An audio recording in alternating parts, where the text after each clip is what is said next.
बिस्मिल्लाहिर्रहमानिर्रहीम, अस्सलामु अलैकुम। टॉप स्टोरी में मोहम्मद उसामा गाजी का सलाम अर्ज़ है। आज की टॉप स्टोरी ये रही। दस्तूर शिकनी का अंजाम, परवेज मुशर्रफ के इंतखाबात लड़ने पर ताहयात पाबंदी। जुर्म साबित हुआ नहीं मगर फैसला आ गया, आमिर को मजलूम ना ही बनाया जाए बेहतर है। कारी जर्ब वाली सिपाहगरी पर दिलो जान कुर्बान, शौहदाए वतन को सलाम। हमको आवाज दे तू, दिल चाहे जान ले तू, तुझ पे ही मिट जाएंगे।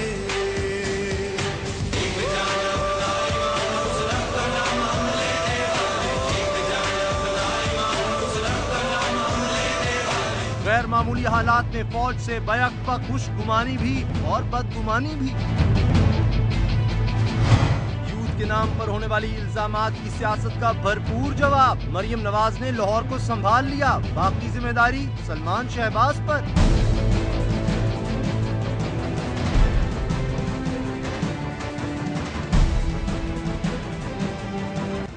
पाकिस्तान पर 9 साल तक बिला शिरकत गैरे हुक्मरानी करने वाले परवेज मुशर्रफ पर हर आने वाला दिन क़यामत बनकर टूट रहा है। एक तरफ उन्हें गद्दारी के मुकदमे का खतरा है और दूसरी तरफ पाकिस्तान में सियासत करने की उनकी ख्वाहिश आज दम तोड़ गई। परवेज मुशर्रफ साहब की अपील मुस्तरद करते हुए पेशावर हाई कोर्ट ने उन पर इंतखाबात लड़ने पर ताहयात पाबंदी लगा दी है। इस पाबंदी लगने के बाद जहां परवेज मुशर्रफ की आरज़ू इक़्तिदार गई, वहीं अहले सफा जुबानों पर सवाल लिए हुए हैं कि परवेज मुशर्रफ का वो कौन सा जुर्म है जो किसी अदालत में साबित हुआ। अगर नहीं हुआ तो फिर ये ताहयात पाबंदी किसके मन की मुराद थी जो पूरी हो गई। शायद इसीलिए परवेज मुशर्रफ के वकील गद्दारी केस में ये फप्ती कस रहे थे कि लगता है अदालत परवेज मुशर्रफ के खिलाफ मुद्दई बन रही है, जबकि अदालत का कहना है कि अगर चोरी करने वाले शख्स के खिलाफ हाईकोर्ट मुकदमा दर्ज करने का हुक्म दे सकती है तो फिर मुल्क का आइन तोड़ने वाले के खिलाफ ऐसा हुक्म क्यों नहीं जारी किया जा सकता। दस्तूर की हाकमियत के लिए विफाक की मुआवनत कहाँ जरूरी है। अदालत कहती है कि दस्तूर शिकनों को एक कश्ती में बिठाकर डबो देना चाहिए, यही दुरुस्त है। दस्तूर शिकनों को पनाह नहीं मिलनी चाहिए, लेकिन सवाल है कि क्या ऐसा करते वक्त किसी कानून या दस्तूर के ताबे चलना चाहिए या नहीं। क्या यह दस्तूर है कि एक शख्स जिस पर इल्जाम संगीन हो मगर उनका किसी मजाज अदालत में साबित होना भी बाकी हो, क्या ऐसे शख्स से वो सारे हुकूक छीने जा सकते हैं जिनकी जमानत बजाते खुद दस्तूर पाकिस्तान ने दे रखी हो। किस्सा मुख्तसर, ये वक्त एहतियात के साथ चलने और दस्तूर पाकिस्तान पर अमल करने का है। कहीं ऐसा ना हो कि कल सकरदू में परवेज मुशर्रफ के हक में लोग सड़कों पर निकले और आइंदा उन्हें मजलूम का लक़ब देने वाले लाहौर और कराची में भी पाए जाएं। परवेज मुशर्रफ के साथ होने वाले सलूक पर बात करने के लिए हमारे साथ हैं माहिर कानून सलमान अकरम राजा। सलमान साहब, क्या वाकई ताहयात पाबंदी किसी पर लग सकती है? आइन और कानून इसकी इजाजत देता है? क्योंकि हमने तो 5 साल ही सुना है। देखिए, जो आइन की अब शक्ल है ये हम सब जानते हैं कि एक मलगूबा है। कुछ शकें वो हैं जो सन 73 से मौजूद हैं और कुछ हैं जो रियाज के दौर में 8वीं तरमीम के जरिए शामिल की गई। अब 8वीं तरमीम के जरिए जो शकें शामिल की गई हैं उनमें यह सादिक और अमीन वाली बात है कि अगर कोई सादिक और अमीन नहीं तो वो असेंबली में मुंतखब होकर आने का अहल नहीं। लेकिन इसके साथ ही जिस शक की तरफ आपने इशारा किया, यही लिखा हुआ है आइन में कि अगर कोई शख्स किसी ऐसे जुर्म का इर्तिकाब करता है और मजाज अदालत उसको मुजरिम करार दे देती है जिसमें इखलाकी गिरावट का अंसर शामिल हो और उसको सजा 2 साल से जायद हो जाती है, तो फिर सजा काटने के बाद 5 साल तक वो नाअहल रहेगा। 5 साल के बाद उसकी अहलियत बहाल हो जाएगी और वो इस काबिल होगा कि असेंबली का इलेक्शन लड़ सके। यानी कि अगर कोई किसी को अगवा करता है, बदतरीन तशद्दुद करता है और उसके नतीजे में 7-8 साल जेल काट के आता है, तो वो शख्स भी 5 साल अपनी सजा काटने के बाद अहल हो जाता है असेंबली का इंतखाब लड़ने के लिए। सही। परवेज मुशर्रफ साहब को किसी केस में अभी तक सजा तो नहीं हुई? जी बिल्कुल दुरुस्त आपने कहा। परवेज मुशर्रफ साहब अभी तक मुलजिम हैं, वो मुजरिम नहीं बने और इस हवाले से मुख्तलिफ अदालतें हमारे मुल्क की इस वक्त मुख्तलिफ हाई कोर्ट मुख्तलिफ सूबों की और कई दफ़ा एक ही सूबे में मुख्तलिफ बेंच जो हैं बड़ी मुख्तलिफ किस्म की आरा कायम कर रहे हैं। कुछ जज साहिबान का ये ख्याल है कि इलेक्शन स्क्रूटनी के दौरान या अपील सुनने के दौरान वो खुद फैसला कर सकते हैं कि कोई शख्स सादिक और अमीन है या नहीं है। दीगर जज साहिबान का ये ख्याल है कि नहीं, कोई और मजाज अदालत पहले इसका फैसला करे, डिक्लेरेशन दे, इस हवाले से फिर इलेक्शन लड़ने से उस शख्स को नाअहल करार दिया जाएगा।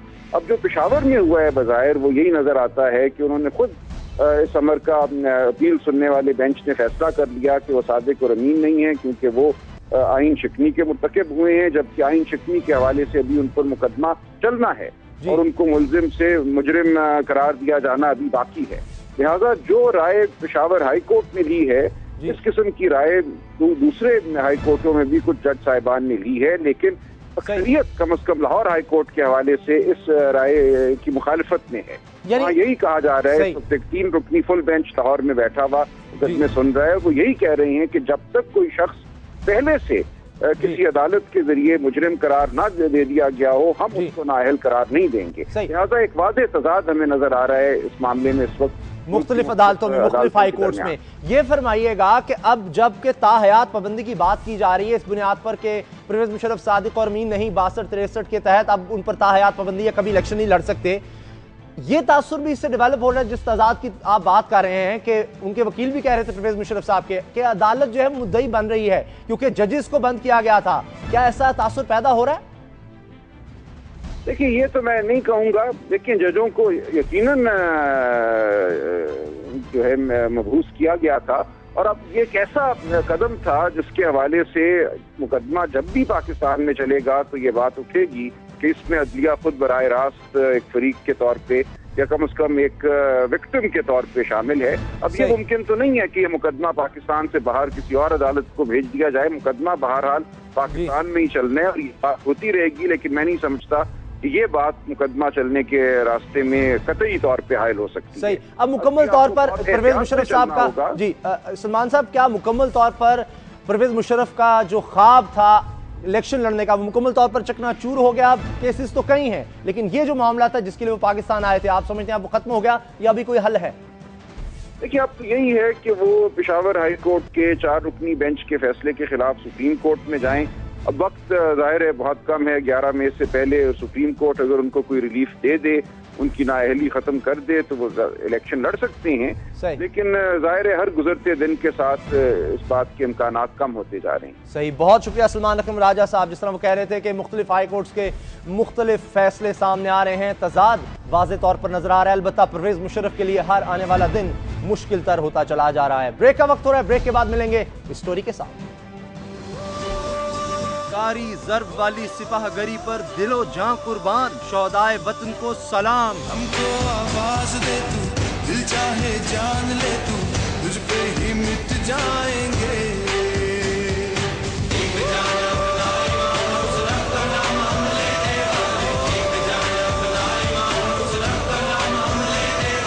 गैर मामूली हालात में फौज से बैकबा खुशगुमानी भी और बदगुमानी भी।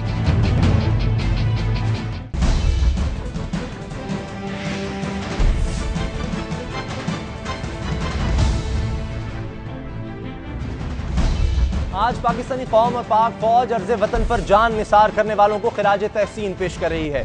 ये दिन वतन के उन सपूतों के नाम है जिन्होंने जान कुर्बान कर दी मगर मुल्क की सलामती पर आंच नहीं आने दी। ये दिन उन बहादुरों को खिराज अकीदत पेश करने का दिन है जिन्हें कौम ने जिस वक्त भी पुकारा ये लब्बैक कहकर मैदान में उतर गए। महाज़ जंग हो या फिर कोई और कठिन घड़ी, उनकी राह में बुलंद वाला पहाड़ हायल हुए, ना तोपों की घन घरज ने उनके हौसले तोड़े।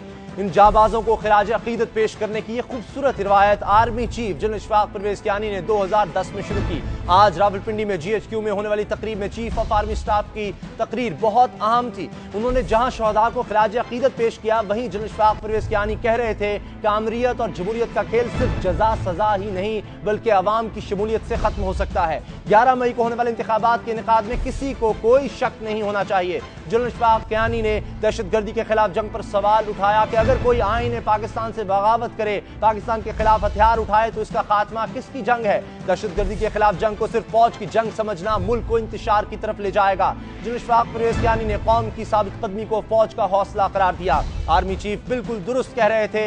हकीकत भी यह है कि पाकिस्तानी कौम के दिल पाक फौज के साथ धड़कते हैं, फौज से मोहब्बत करते हैं। परवेज मुशर्रफ से नफरत दरअसल उस शख्स से नफरत का इजहार है जिसने अपने मकासद के लिए फौज को इस्तेमाल किया, वरना मुश्किल की कोई घड़ी हो कौम की नजरें फौज की जानिब भी उठती हैं, जिसका सबसे बड़ा सबूत है आज कराची में होने वाली ऑल पार्टीज कॉन्फ्रेंस। सिंध की निगरान हुकूमत के ज़ेर एहतमाम होने वाली इस कॉन्फ्रेंस में 22 जमातों ने शिरकत की, जिनमें से 17 जमातों ने फौज की निगरानी में इंतखाबात करवाने की दस्तावेज पर दस्तखत किए। उन जमातों में मुस्लिम लीग नून, मुस्लिम लीग काफ, मुस्लिम लीग फंक्शनल, तहरीक इंसाफ, खैबर पख्तूनख्वा मिल्ली अवामी पार्टी भी शामिल हैं और सुन्नी तहरीक, जमीयत उलमा इस्लाम पाकिस्तान और जमात इस्लामी भी। इन 17 सियासी जमातों का मुतालबा था कि हर पोलिंग बूथ पर फौजी जवान तैनात किए जाएं, जबकि दूसरी तरफ पीपल्स पार्टी का मौक़िफ़ था कि फौज सिर्फ हसास पोलिंग स्टेशन पर तैनात की जानी चाहिए। 17 सियासी जमातों का मौक़िफ़ था कि पूरा कराची हसास है। MQM का मौक़िफ़ है कि शफाफ इलेक्शन चाहते हैं, लेकिन इंतखाबी मुहिम के बगैर ये क्यों कर मुमकिन होगा। सवाल ये भी अहम है कि पुरअमन इंतखाबात के लिए फौज की मौजूदगी कितनी जरूरी है। आर्मी चीफ के खिताब पर भी बात करते हैं। हमारे साथ स्टूडियो में मौजूद हैं सीनियर सहाफ़ी तज्ज़ियाकार हारून रशीद साहब।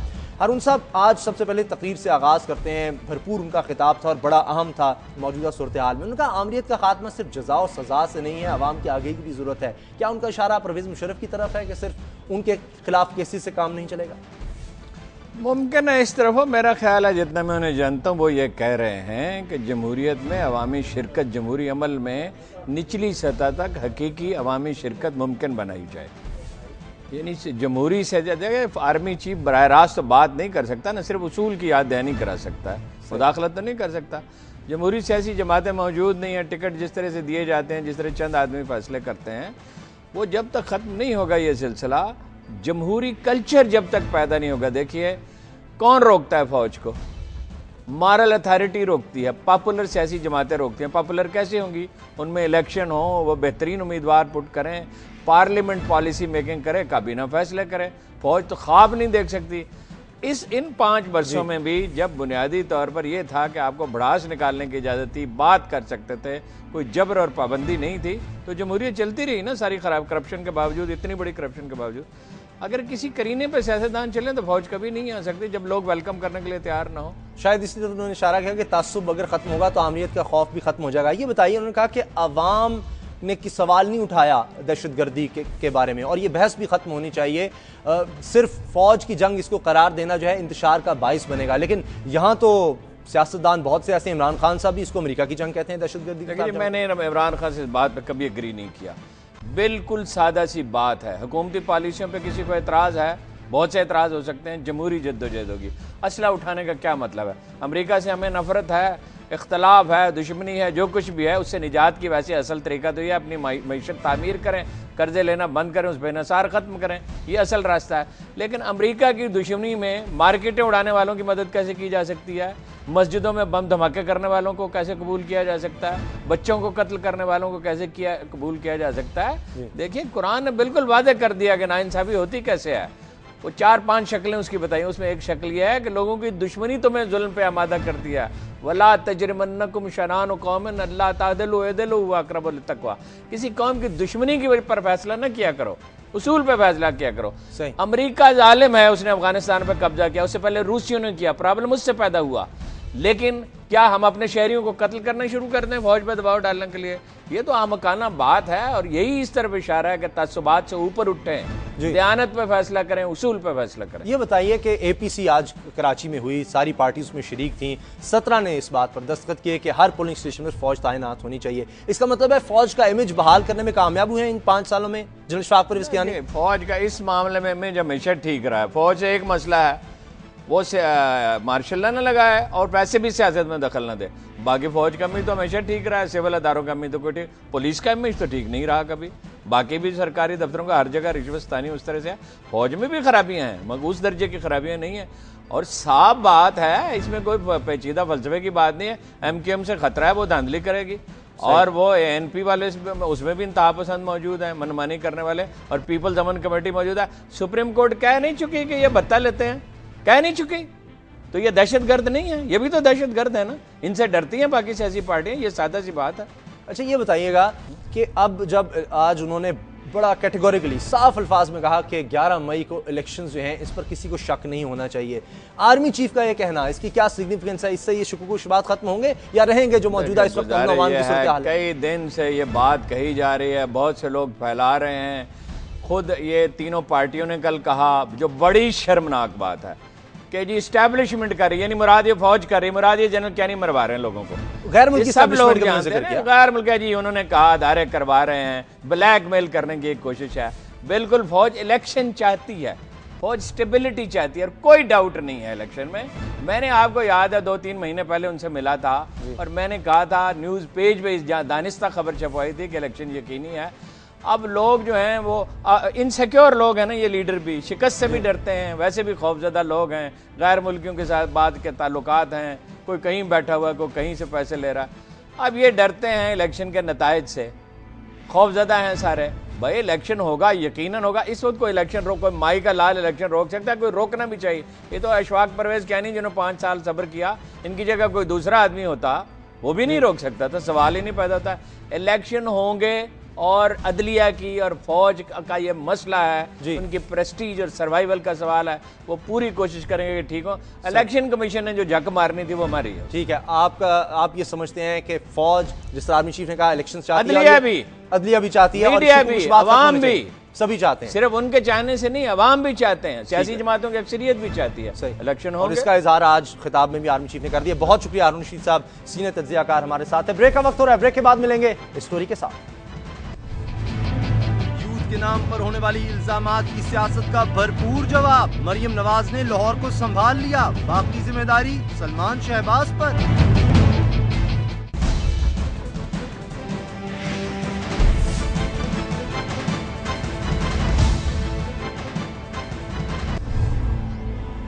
पंजाब में इंतखाबी गहमा गहमी उरूज पर है। मुस्लिम लीग नून और पाकिस्तान तहरीक इंसाफ जलसों पर जलसे कर रही हैं। पाकिस्तान तहरीक इंसाफ नया पाकिस्तान बनाने का दावा लिए मैदान मारने के लिए पुरअज़्म दिखाई दे रही है।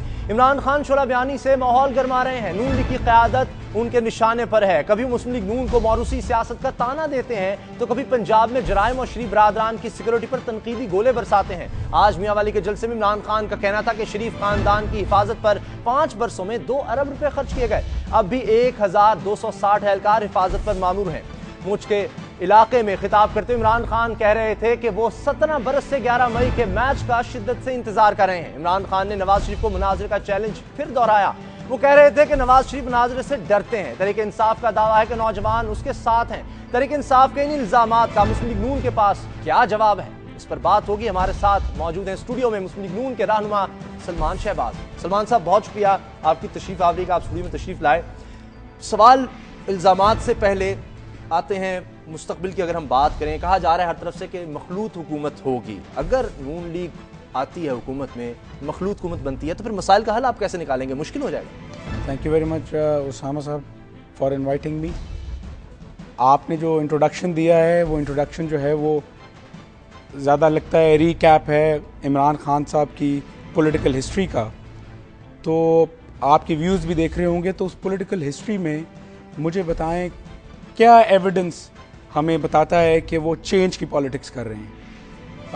आपने खुद सारा ये ब्रीफ दिया है, सिवाय इल्ज़ामात के उनकी कोई पॉलिटिक्स नहीं है।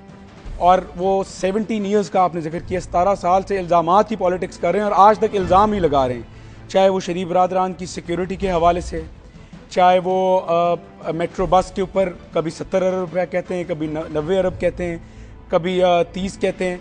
तो उनकी पॉलिटिक्स में सवाए इल्ज़ामात के और कोई सब्सटेंस नहीं है। And I think he is fooling around. और वो चेंज का जो नारा लगा रहे हैं, वो चेंज मैं पहले भी कई प्रोग्राम्स में कह चुका हूँ कि खान साहब की जो टीम है वो सिंबल्स हैं पाकिस्तान की पॉलिटिक्स के स्टेटस को के। कल एक अखबार में, एक बहुत बड़े अखबार में खबर लगी थी, परसों भी लगी थी, मैं उसको देख रहा था और मैं हैरान हो रहा था कि हम खुद ये एनालाइज कर रहे हैं कि 19 ऐसे कैंडिडेट्स हैं खान साहब के जो मुशर्रफ की कैबिनेट में रहे, चौधरी परवेज इलाही साहब की कैबिनेट में रहे और उनको पीटीआई ने टिकट्स दिए। तो चेंज की पॉलिटिक्स कहाँ से हुई? ये तो एंटी चेंज है। सदर्न पंजाब के अंदर ऐसे बहुत से कैंडिडेट्स हैं जिनको पीटीआई ने टिकट्स दिए, जो 20-20 साल से पाकिस्तान की पावर पॉलिटिक्स का हिस्सा हैं। उनके आप हलकों में जाके देखें, ना पीने का पानी है, ना पैरों में जूती है लोगों के। वो चेंज लेके आएंगे? पाकिस्तान की यूथ को क्या मैसेज दिया जा रहा है? सो खान साहब की पॉलिटिक्स के ऊपर हमें सीरियस रिजर्वेशंस हैं और इंशाल्लाह 11 में साबित करेगा कि मैच्योर पॉलिटिक्स और स्टेबिलिटी की बात करने वाली पार्टी कौन है और खाली नारे और इल्ज़ाम तराशियों वाली पॉलिटिक्स कौन कर रहा है। ये तो 11 मई को पता लग जाएगा अवाम किसको वोट देते हैं। मखलूत हुकूमत, अगर सब कह रहे हैं, तज्जिया निगार नजर भी आ रहा है, मखलूत हुकूमत बनी, मसाइल का हल कैसे निकालेंगे? फिर तो मुफाहमत करनी पड़ेगी। इसीलिए तो हम उसामा साहब अपनी कैंपेन के अंदर ये बात बार बार कह रहे हैं और पाकिस्तान के वोटर्स से, पाकिस्तान की यूथ से ये बात कर रहे हैं कि थोड़ा सा गौर से सोचें। और 11 मई जो पाकिस्तान के लिए मेक और ब्रेक है, उसमें ये बहुत इंपॉर्टेंट फैक्टर है कि ये जाने कि आज हर एनालिस्ट ये बात कर रहा है कि पाकिस्तान पीपल्स पार्टी का कोई कैंपेन लीडर नहीं है। हम ये बात कह रहे हैं और मैं तो हर जगह पे ये बात करता हूँ कि पाकिस्तान पीपल्स पार्टी को कैंपेन लीडर की ज़रूरत ही नहीं, क्योंकि इमरान खान साहब उनकी पॉलिटिक्स कर रहे हैं। इमरान खान साहब को नज़र नहीं आया कि 5 साल में उन्होंने पूरी कैंपेन ट्रेल में ये कहीं बात नहीं की कि पाकिस्तान इंटरनेशनल एयरलाइंस के साथ क्या हुआ, पाकिस्तान स्टील के साथ क्या हुआ, पाकिस्तान रेलवेज के साथ क्या हुआ, NICL में क्या हुआ। एक दफ़ा मैंने उनके मुंह से कैंपेन ट्रेल पे नहीं सुना कि OGDCL में 80 अरब रुपए का गबन हुआ।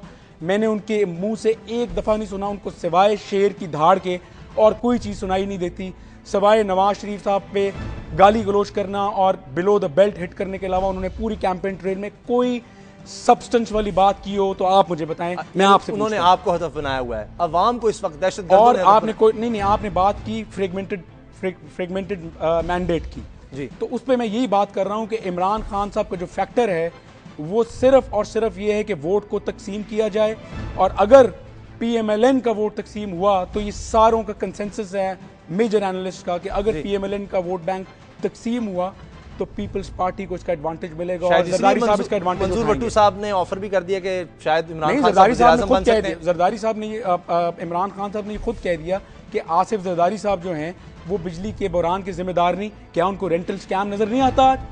पाकिस्तान के अंदर जो पिछले 5 साल में जो सबसे बड़ा स्कैम हुआ जिसने पाकिस्तान को अंधेरों में डिबो के रख दिया, रेंटल स्कैम। खान साहब की कैंपेन ट्रेल में पिछले 3 वीक्स में उन्होंने रेंटल पावर का कोई जिक्र नहीं किया, और बल्कि परसों ये कहा कि जरदारी साहब के ऊपर बिजली के बहरान की कोई जिम्मेदारी नहीं, ये तो नवाज शरीफ की और पंजाब गवर्नमेंट की जिम्मेदारी थी। अगर सूबे, मैं आज भी आई रेस्ट माई केस, अगर सूबे पावर जनरेट कर सकते होते तो फिर KPK भी करता, फिर बलोचिस्तान भी करता, फिर सिंध भी करता, और मैं आपको उसका एविडेंस भी दे देता हूँ। असद उमर साहब जो चीफ इकोनॉमिस्ट बन रहे हैं PTI के, वो एक कॉरपोरेशन में काम करते थे PTI ज्वाइन करने से पहले। वहाँ पे थर कोर का बहुत बड़ा प्रोजेक्ट उनकी कॉरपोरेशन ने कंसीव किया, वो प्रोजेक्ट पेपर्स के अंदर ही रह गया।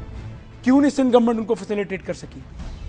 मैं बार बार ये बात कर रहा हूं कि सूबे पावर जनरेट नहीं कर सकते थे, उसकी 2 मेजर रीजंस हैं।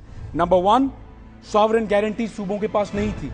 कोई भी लेंडर्स इंटरनेशनल और लोकल वो प्रोविंशियल गारंटीज को नहीं मानते। यहाँ सॉवरेन डिफॉल्ट हो रहा है, सर्कुलर डेट है, तेल की कंपनियों को पैसा नहीं मिल रहा, जो ऑलरेडी पावर जनरेशन हो रही है वहां डिफॉल्ट हो रहा है, तो सूबों की प्रोविंशियल गारंटी को कोई नहीं मानने के लिए तैयार। पिछले 5 साल में हम ये फेडरल गवर्नमेंट के साथ बार बार इस इशू को उठाते रहे। दूसरा, डिस्पैच का मामला।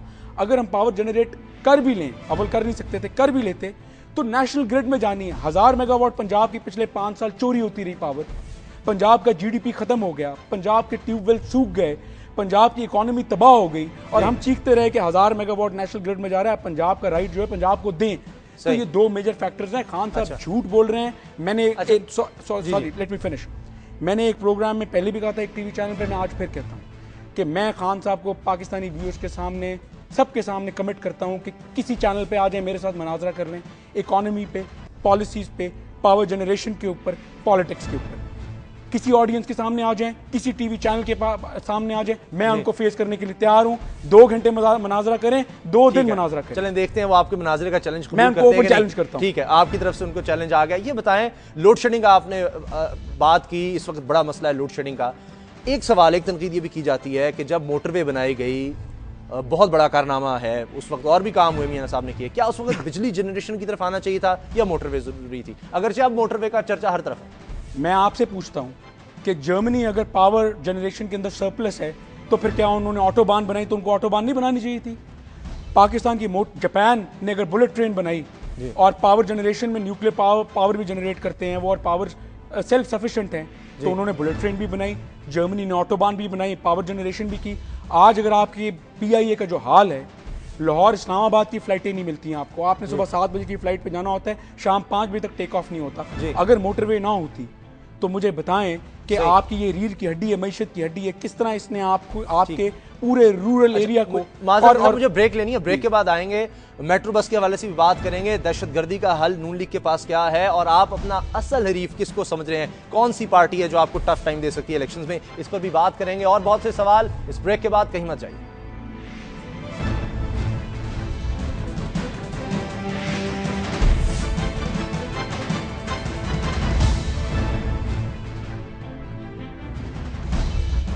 मुस्लिम लीग नून के रहनुमा सलमान शहबाज हमारे साथ हैं, सवाल हम उनसे पूछ रहे हैं। सलमान साहब, जिस तरह ब्रेक पर जाने से पहले बात हुई थी, दहशतगर्दी, बेअमनी, धमाके, खुदकुश हमले इस वक्त बड़ा मसला है पाकिस्तान का, लोड शेडिंग पर हमने ब्रेक से पहले बात की, इसका क्या हल है? सब इसकी मुजम्मत करते हैं इस पर, लेकिन इसका हल कोई समझ नहीं आता, कैसे हल किया जाएगा, क्या होगा? The nail, this is very unfortunate और पाकिस्तान के ये इलेक्शंस जो हैं ये बहुत इंपॉर्टेंट इलेक्शंस हैं और इसके अंदर सिक्योरिटी चैलेंज जो है वो बहुत बड़ा इशू बन गया है कैंपेन करने के लिए और कुछ पार्टीज़ जो हैं उनको काफ़ी डिफ़िकल्टी फेस करनी पड़ी and I think this is not good for democracy. लेकिन अगेन जो PMLN की पोजीशन रही वॉर ऑन टेरर के ऊपर या सिक्योरिटी इशूज़ के ऊपर वो यही है और हमारे कायद बड़े मियाँ साहब, मियाँ नवाज शरीफ साहब कई दफ़ा कह चुके हैं कि इफ़ेक्टिव डायलॉग, हम ये समझते हैं कि आज तक अभी पाकिस्तान के अंदर पिछले 10 ईयर्स में जब से सिक्योरिटी का मॉन्स्टर जो है हमारे सामने आया है, किसी ने मैच्योरिटी के साथ सेंसिबली इस चैलेंज को जो है वो टेकअप नहीं किया और इंगेज नहीं किया जो भी एलिमेंट्स हैं उनके साथ सीरियस लाइंस के ऊपर। तो इसका ये, और मैं बल्कि आपकी तवज्जो दिलवाऊंगा इसी इशू से रिलेटेड है, अभी रिसेंटली जो है वो एग्जिट पोल्स आए, सर्वे पोल्स आए जो पॉलिटिकली पोजीशन कर रहे हैं PMLN को सबसे आगे। इकोनॉमिस्ट जो 1834 का पब्लिश होना शुरू हुआ, इकोनॉमिस्ट ने ये कहा कि PMLN has a very decent record on development side और ये इंडिकेट करता है कि PMLN का जो रिकॉर्ड है और उसके अंदर जो कैपेसिटी और कैपेबिलिटी है, चाहे वो 91 की गवर्नमेंट थी या 97 की गवर्नमेंट थी, आई थिंक अगर हमें मौका मिला तो हम ये सिक्योरिटी चैलेंज को थ्रू डायलॉग, इफेक्टिव एंगेजमेंट से हम इसको डील करेंगे और इंशाल्लाह इसको रिजॉल्व भी कर लेंगे। इकोनॉमी भी एक बहुत बड़ा इशू है, हर कोई नारा लगाता है, 15,000 तनख्वाह की भी बात की है मंशूर मुस्लिम लीग नून ने, लेकिन तनकीद साथ होती है नौजवानों का जो जज्बा है उसको तरक्की में नहीं ढाल सके, उसके हवाले से क्या सोचा आपने? मईशत पर किस तरह से आप बेहतरी ले आएंगे, क्या कर देंगे? मईशत के जो की इकोनॉमिक ड्राइवर्स थे वो फेडरल गवर्नमेंट की डोमेन में थे, हमारे पास मैंडेट पंजाब की हद तक था, PMLN के पास पंजाब का मैंडेट था। जिस तरह मैंने आपको कहा कि बिजली का बहरान जो था वो फेडरल गवर्नमेंट की जिम्मेदारी थी कि उसको रिजॉल्व करती। बिजली के बहरान से जो पूरे पाकिस्तान और स्पेशली पंजाब की जो 1000 मेगावाट जो चोरी होती रही और फेडरल टेरिटरी में जाती रही, उसने जो पंजाब की GDP का हाल किया, पंजाब की इकॉनमी का हाल किया, पंजाब की फैक्ट्रियों के चिमनियों के धुएं बंद हो गए, पंजाब की एग्रीकल्चर तबाह हो गई, हमारे ट्यूबवेल ख़त्म हो गए, बिजली नहीं थी, 20-20 घंटे की लोड शेडिंग थी। जहाँ पे फैक्ट्रियाँ चले ही ना, 20-20 घंटे की लोड शेडिंग हो, गैस ना हो, सिक्योरिटी ना हो और बिजली ना हो, तो वहाँ पे आप क्या एक्सपेक्ट करेंगे इकोनॉमिक डिलीवरी? उसके बावजूद हमने पूरी एफर्ट करके, पूरी कोशिश करके पंजाब के प्राइवेट सेक्टर को जो सपोर्ट दे सकते थे वो दी और हमने एक डिसेंट GDP ग्रोथ दी। लेकिन इतना बड़ा क्राइसिस जहाँ पे 20 घंटे फैक्ट्रियाँ बंद रही हों, आप कैसे एक्सपेक्ट कर सकते हैं इकोनॉमी ग्रो करेगी? और अगेन ये फेडरल गवर्नमेंट की जिम्मेदारी थी कि वो पाकिस्तान के अवाम को, पाकिस्तान के बिजनेस सेक्टर को बिजली भी अवेलेबल करती, गैस भी अवेलेबल करती और सिक्योरिटी भी अवेलेबल। यानी लोड शेडिंग की वजह से सबसे ज़्यादा बेरोजगारी हुई। मुझे ये बताएं, इलेक्शंस का अब दौर है, आप किसको समझते हैं कि आपका असल हरीफ है? कहाँ देखते हैं पाकिस्तान पीपल्स पार्टी को, पाकिस्तान तरीके इंसाफ को, और आपका असल मुकाबला किससे नजर आ रहा है आपको? देखिए, हमारा असल मुकाबला तो पाकिस्तान के चैलेंजेस के साथ है। हम ये समझते हैं कि हमारा असल मुकाबला जो है PMLN का वो बिजली के बहरान के साथ है। हमारा असल मुकाबला पाकिस्तान की ग्रोथ के साथ है, पाकिस्तान की इकोनॉमिक ग्रोथ के साथ है। हमारा असल मुकाबला पाकिस्तान की अनएम्प्लॉयमेंट के साथ है। हमारा असल मुकाबला पाकिस्तान की फॉरेन पॉलिसी चैलेंजेस, पाकिस्तान की सिक्योरिटी इश्यूज़ के साथ है। और हम अपनी कैंपेन कर रहे हैं, अपना पॉइंट ऑफ व्यू दे रहे हैं। मैं बारहा कई चैनल्स पे कह चुका और रिपीट कर रहा हूँ दोबारा आपके चैनल पे भी कि Pakistan needs a clear mandate. अगर पाकिस्तान को क्लियर मैंडेट ना मिला और एक फ्रैक्चर्ड पार्लियामेंट मिली जिसके अंदर PTI एक इफेक्टिव रोल प्ले कर रही है, PTI माउथ पीस बनी हुई है PMLQ की और पीपल्स पार्टी की, जिन्होंने तबाही कर दी पाकिस्तान की, उनकी कैंपेन पीपल्स पार्टी कर रही है। पीटीआई कर रही है और पीएमएलएन को तनकीद का निशाना बना रही है, जबकि पीएमएलएन की जो परफॉर्मेंस थी वो तीनों सूबों सबसे बेहतर थी। आप देखें सिंध में क्या हुआ, तबाही हो गई, लूटमार हो गई। आप देखें केपीके के अंदर क्या हुआ, आप देखिए बलूचिस्तान के अंदर क्या हुआ। आप हमें 3 प्रोविंसेस के साथ ही कंपेयर करेंगे ना। हमारे पास फेडरल मैंडेट तो नहीं था, हमारे पास प्रोविंशियल मैंडेट था और प्रोविंशियल मैंडेट के अंदर हमने डिलीवर किया।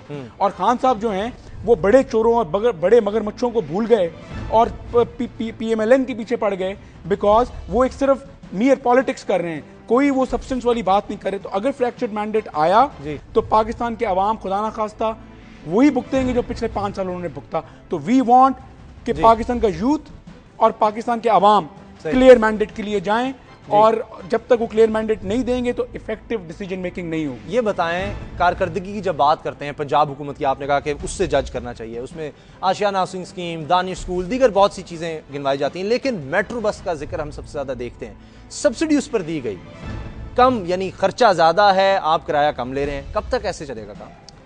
सबसे पहले तो आप ये देखें कि 11 मंथ्स के अंदर मेट्रो बस 30 बिलियन का प्रोजेक्ट इफेक्टिवली लाइटनिंग स्पीड से डिलीवर हुआ ऑन ग्राउंड। आज आप मेरे साथ चलें फिरोजपुर रोड पे, हम गज्जूमता से बैठेंगे और शादरा उतरेंगे। दैट मीन्स कि पाकिस्तान के अंदर इस पाकिस्तान के अंदर जो पिछले 5 साल में सबने देखा, इस पाकिस्तान के अंदर मेगा प्रोजेक्ट्स टाइम से पहले डिलीवर हो सकते हैं, ट्रांसपेरेंटली डिलीवर हो सकते हैं, और एक mass transportation system of high quality Pakistan के अवाम को पंजाब गवर्नमेंट ने दी।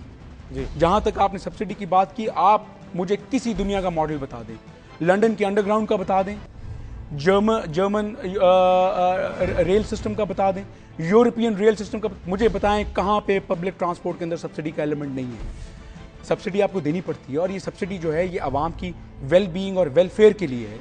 2 लाख बंदा रोज ट्रेवल करता है, क्या हम अगर उस 2 लाख शहरियों को सब्सिडाइज कर रहे हैं और उनका वक्त बच रहा है, आपकी एनर्जी की कॉस्ट बच रही है, आपका ट्रैफिक का लोड कम हो रहा है, आपकी एफिशिएंसी बढ़ रही है, teachers, doctors, engineers, students time पे एक पॉइंट से दूसरे पॉइंट पे पहुंचते हैं, तो उस काम के लिए सब्सिडी ना दी जाए। आप कौमी खजानों को लूट खाएं महंगे महंगे हेलीकॉप्टर्स के लिए, बुलेट प्रूफ गाड़ियों के लिए, जहाज़ों के लिए, प्रेसिडेंशियल पैलेसेस के लिए, प्राइम मिनिस्टर हाउस के लिए, फॉरेन टूर्स के लिए, और यहाँ पे आपके पेट में मरोड़ उठते हैं कि जब आम आवाम के लिए और गरीब आवाम के लिए एक मयारी और एक एयर कंडीशन बेहतरीन ट्रांसपोर्टेशन सिस्टम इंट्रोड्यूस की गई, वहाँ पे हमारे नाक़दीन को गुस्सा आता है और तकलीफ होती है। तो ये तो बहुत अफसोस। अच्छा, करप्शन का उस पर कोई नहीं कहता, ये ज़रूर कहा जाता है इतने पैसे लग गए, इतने पैसे लग गए, ये नहीं होना चाहिए था, वो नहीं होना चाहिए था। करप्शन का तो नहीं, ट्रांसपेरेंसी इंटरनेशनल से भी आपने करवा लिया इसका, लेकिन ये इल्ज़ाम अपनी जगह पर कायम है कि आपने टेंडर अवाम के सामने नहीं रखा कि कौन बनाएगा, इसकी क्या वजह थी? जब आपने ये कह दिया कि हमने ट्रांसपेरेंसी इंटरनेशनल को, और उसके अलावा भी यहाँ पे जुडिशरी इस वक्त इंडिपेंडेंट है, आज़ाद है, ट्रांसपेरेंसी इंटरनेशनल एक वेल रिप्यूटेड क्रेडिबल इदारा है, हमने अपने आप उसके सामने खुद पेश कर दिया कि आप सारा इसका कैथारसिस करें, कंप्लीट एनालिसिस करें मेट्रो बस सिस्टम का कि कहीं पे एक पेनी की करप्शन हुई तो मेरे वालिद ने ऑन रिकॉर्ड ये कहा कि आपका हाथ होगा और मेरा गिरबान होगा, मैं उनको कोट कर रहा हूँ। तो ट्रांसपेरेंसी ने उस पर अल्हम्दुलिल्लाह मोहर लगा दी कि ये बिल्कुल ट्रांसपेरेंट प्रोजेक्ट है। उसके अलावा अगर किसी को प्रॉब्लम है कि जी इसमें रूल्स को फॉलो नहीं किया गया या टेंडरिंग का प्रॉब्लम है, इंडिपेंडेंट कोर्ट्स हैं, हमारे कोर्ट्स तो नहीं हैं, जाएँ वहाँ पर मुकदमा लड़ें। हम तो कहते हैं कि जो नैब जो है, जो इनका अपना इदारा है, वहाँ पर चले जाएँ, कोर्ट्स हाई कोर्ट में चले जाएं, सुप्रीम कोर्ट में चले जाएं, केस कर दें जाके वहाँ पे, दूध का दूध पानी का पानी हो जाएगा। वी आर वेरी ट्रांसपेरेंट, हमने तो अपने आप को खुद ऑफर कर दिया हुआ है, हमने डॉक्यूमेंट्स भेज दिए हुए हैं, परवेज इलाही साहब को भी भेजे थे, सारी पार्टीज को for the matter of record सबको भेजे थे, किसी का कोई रिस्पॉन्स नहीं आया, क्योंकि अल्हम्दुलिल्लाह इतना क्लीन और ट्रांसपेरेंट प्रोजेक्ट लोग बिलीव ही नहीं कर सकते कि पंजाब गवर्नमेंट इस करप्ट पाकिस्तान के अंदर जो पिछले 5 सालों में जरदारी साहब और उनके हवारियों ने दिया, उसमें ऐसा कोई प्रोजेक्ट डिलीवर हो। मेरे पास वक्त खत्म हो रहा है, वेरी ब्रीफली आखिरी सवाल, मुख्तसर जवाब चाहूँगा। बिजली पर बात कर रहे हैं, मियाँ नवाज शरीफ साहब कहते हैं कि हम अंधेरे ख़त्म कर देंगे, और अगर ये हमें पूरा टाइम दिया जाता 5 साल तो आज ये बिजली बहरान ना होता। 97 की बात की जाती है कि हम एक्सपोर्ट की तरफ जा रहे थे, भारत को एक्सपोर्ट भी कर रहे थे बिजली, वो इतनी बिजली उस वक्त कैसे पैदा हो गई? 97 में जब आए तो एक तो हमने 2 काम किए, एक तो जो मोहतरमा के टेन्योर में जो बहुत वावेला किया जाता है कि जी सरप्लस बिजली होगी थी, 30 बिलियन की एक्सेस टैरिफ पावर कंपनीज को दिया गया था, जो डे लाइट रॉबरी हो रही थी पाकिस्तान की आवाम के साथ। वही कंपनीज नेबरिंग कंट्रीज के अंदर 30-40% लेस टैरिफ के ऊपर बिजली बना रही थी और पाकिस्तान को महंगी दे रही थी। वो करप्शन आपने रोकी और वो रोकी और बहुत माजरा प्रोडक्शन के ऊपर भी फिर कभी हम आपको जरूर बुलाएंगे, इनवाइट करेंगे। इलेक्शंस का दौर है, हो सकता है फिर आप वक्त दें और इस पर हम फिर बात करें। मुस्लिम लीग नून पर उम्मीद है कि उनकी कारकर्दगी ऐसी है कि लोग उसे वोट देंगे और इल्जामात की सियासत से आगे निकलना चाहिए। बहुत शुक्रिया प्रोग्राम देखने का, दुआ में याद रखिएगा। अल्लाह ताला आपको नफरतों और औलाद के गम से महफूज रखे। अल्लाह हाफिज।